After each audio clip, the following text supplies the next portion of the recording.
আমাদের যে সমস্ত ভাই বোনদের অসুস্থতা কাটে না, তারা আইয়ুব আলাইহিস সালামের এই দোয়াটা পড়বেন, রব্বি আন্নী মাসসানিয়াদ-দুর ওয়া আনতা আরহামুর রাহিমিন।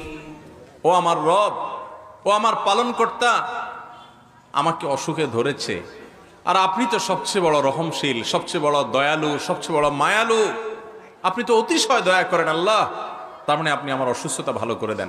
এই দোয়াটা আল্লাহর কাছে নিবেদন করবেন বিনয়ের সাথে, অভিযোগ না, অনুযোগ না, আল্লাহর কাছে শুকরিয়া আদায় করবেন, সবর করবেন। রব্বি আন্নী মাসসানিয়াদ-দুর ওয়া আনতা আরহামুর রাহিমিন। আমাদের যে সমস্ত ভাই বোনদের অসুস্থতা কাটে না, তারা আইয়ুব আলাইহিস সালামের এই দোয়াটা পড়বেন, রব্বি আন্নী মাসসানিয়াদ-দুর ওয়া আনতা আরহামুর রাহিমিন। ও আমার রব, ও আমার পালনকর্তা, আমাকে অসুখে ধরেছে, আর আপনি তো সবচেয়ে বড় রহমশীল, সবচেয়ে বড় দয়ালু, সবচেয়ে বড় মায়ালু, আপনি তো অতিশয় দয়া করেন আল্লাহ, তার মানে আপনি আমার অসুস্থতা ভালো করে দেন। এই দোয়াটা আল্লাহর কাছে নিবেদন করবেন বিনয়ের সাথে, অভিযোগ না, অনুযোগ না, আল্লাহর কাছে শুকরিয়া আদায় করবেন, সবর করবেন। রব্বি আন্নী মাসসানিয়াদ-দুর ওয়া আনতা আরহামুর রাহিমিন।